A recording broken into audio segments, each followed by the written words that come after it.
Hi, everyone. This is your favorite film critic, Jay, or Jaylan Salah, as you formerly know her.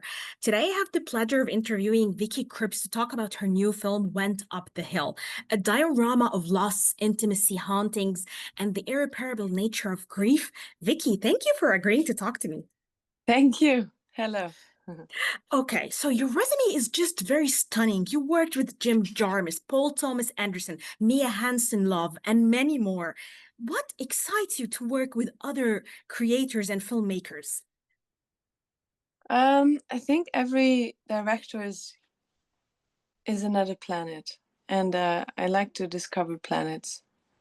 I think every human being is another planet, and um, you cannot really say what is a director. I think a director is someone who opens himself to being, surrounded by a lot of people, who's someone who can listen to a lot of people, someone who, sets out on a journey and, makes everyone follow, someone who has a vision, but also someone who's ready to give his vision to an actor who then continues the vision. And I think this is what I like most in collaborating with directors, is this back and forth. And I think all the directors I've worked with, and I hope to continue doing that, are people who are interested in this exchange. Okay, so Jill is a very complex and layered character. What attracted you to playing her?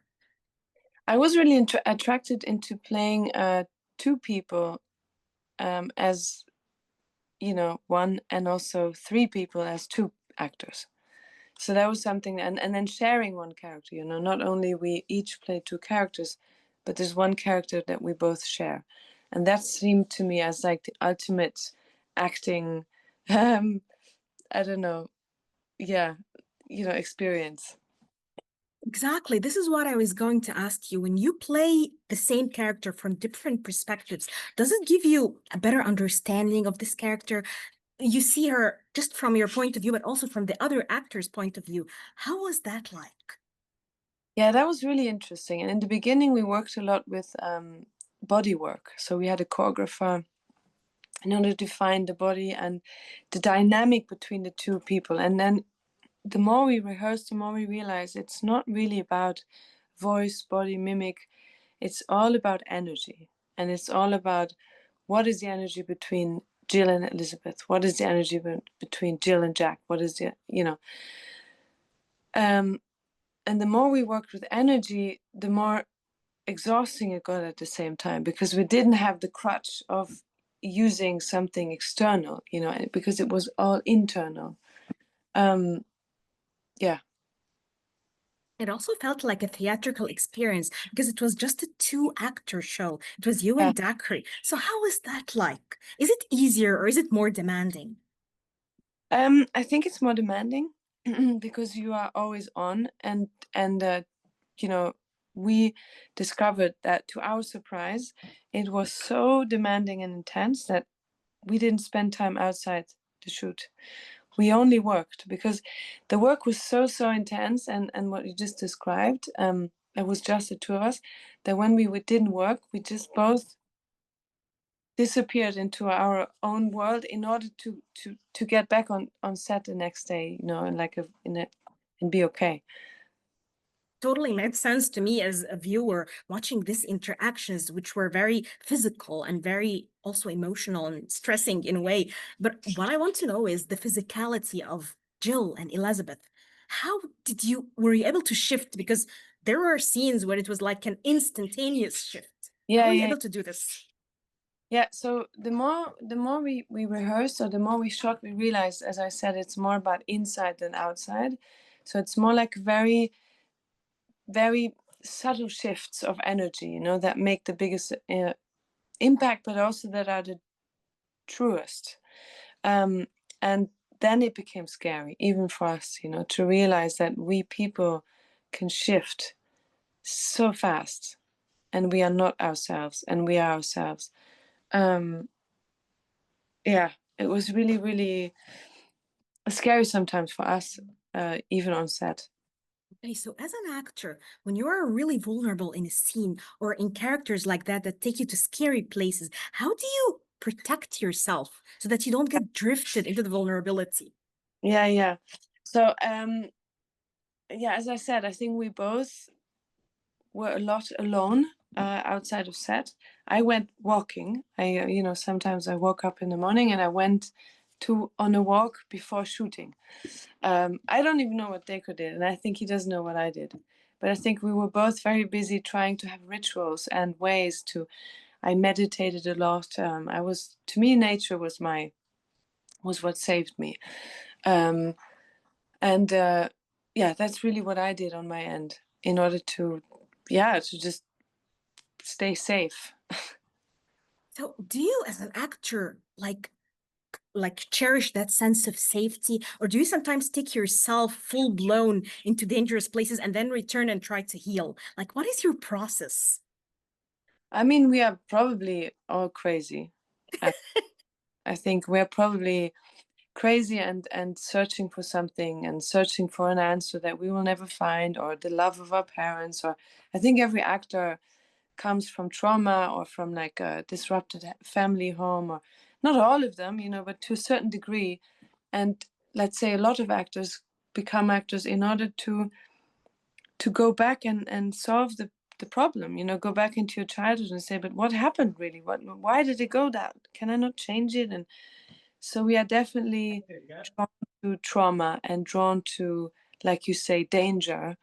And then all of us, we need to find ways to heal. I have music, I write songs for all my characters. Other actors have other ways, but it's very important. Yes, exactly. It's the artistic experience in general. I think you're Yeah, always chasing trauma or kind of like running away from it only to go back and reveal it. yeah, exactly. So the house had a character in its own right. It was very claustrophobic and encompassing. How was your relationship? There were many claustrophobic scenes in the film. Yes. So that happened actually, I think, a little bit through me, because the house was always there and it was always very claustrophobic and spooky and I don't know. And at some point I started listening to the house. And the moment I started listening to the house, everyone realized, oh my God, yes, the house is alive. Of course, the house is like Elizabeth, maybe, or a part of her, or, which later on they then incorporated in the soundtrack and also the sound of the film. They made the noises of the house louder by seeing the way because I naturally started acting with the house. I don't know why. I just felt like it. Yeah. So your inspirations for characters, do they come from internal parts or do they sometimes come externally from nature, as you say? Like, let's be specific about this character, but generally as an artist, as an actor, do you get external or internal inspirations? I think it's a mix. It's very fluid in my case, and there's a lot of nature influencing me. A lot, a lot of. I get influenced by, or inspired by silence. Even I get inspired by buildings or furniture or nature, but maybe nature the most. And sometimes I just have these inner. I don't know where it comes from. Totally answers my question. Okay.